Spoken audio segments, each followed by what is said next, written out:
Oi pessoal, meu nome é Júlia e hoje eu vou apresentar minha iniciação científica intitulada O Olhar do Jovem Narrador de O Apanhador no Campo de Centeio, um exercício de crítica literária, orientado pela docente Elizabeth da Silva Macena, do Instituto Federal de São Paulo, Campus Sertãozinho. Começamos pela introdução. De acordo com Durão, a crítica literária tem passado por um momento de crise no Brasil, o que coloca em xeque também a forma como a literatura é apresentada e trabalhada nos cursos de graduação. Para outro crítico, Trilling, a importância do texto literário tem um aspecto que ultrapassa a sala de aula, pois permite a compreensão da sociedade, desde que sua abordagem parta de uma proposta em que a experiência de corpo a corpo com o texto seja insubstituível por metodologias didáticas e práticas pedagógicas. Vejamos a fundamentação teórica. A análise busca compreender o comportamento problemático da personagem, que tende a valorizar a infância e suas qualidades devido ao descontentamento com a sociedade. Para tal fim, procede-se a análise do foco narrativo, baseada nas contribuições a respeito da personagem de Cândido e do narrador conforme Adorno e Leite. Procura-se verificar como Holden interage e questiona os padrões e necessidades estabelecidos pela sociedade.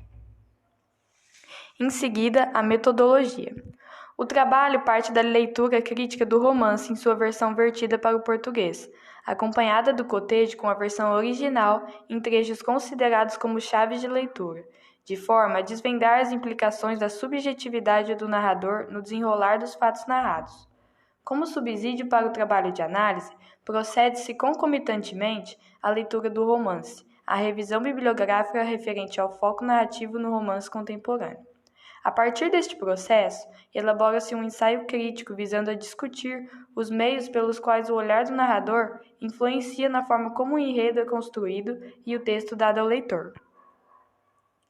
Vejamos resultados e discussões.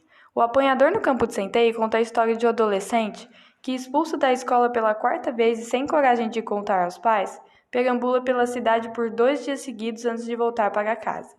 Ao longo dessas andanças, a personagem reflete sobre os acontecimentos e injustiças que percebe no mundo ao seu redor, bem como sobre a fase da vida pela qual está passando. É nessas reflexões de Holden, enquanto anda sem destino, que se baseia o romance. Como é um garoto de 16 anos que conta sua própria história, as críticas e a forma como ele expressa sua relação com o mundo e suas experiências sociais é por meio de uma linguagem coloquial e muitas vezes simplória. Seus pensamentos e opiniões acabam influenciando o leitor a olhar o mundo de acordo com as suas convicções. No entanto, é importante ao leitor crítico estar atento a essas estratégias do narrador, já que, segundo Leite, o narrador conta a história de acordo com a sua subjetividade.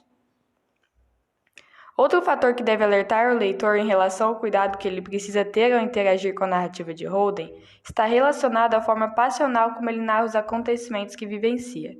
A esse respeito, vale evocar a discussão feita por Adorno sobre como a posição do narrador vem se transformando no romance de tal forma que a própria estrutura do gênero se vê afetada.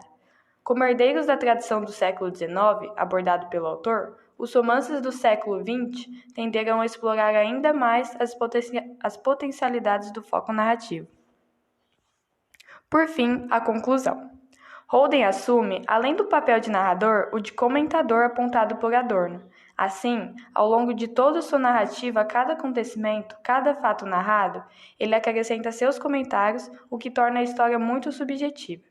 Deve-se ainda considerar o estado emocional bastante fragilizado em que o jovem se encontra e que provavelmente contribui para deturpar a sua percepção da realidade dos fatos. Por isso, parte-se da premissa de Cândido, que ao discutir a verossimilhança no romance, conclui que no plano crítico, o aspecto mais importante para o estudo do romance é o que resulta da análise da sua composição, não da sua comparação com o mundo. O estudo dessa personagem permite, portanto, refletir sobre a crítica aos valores sociais e a obsessão por bens materiais e status social, que são assuntos recorrentes no livro. Essas são as referências bibliográficas usadas. Obrigada pela atenção, até mais.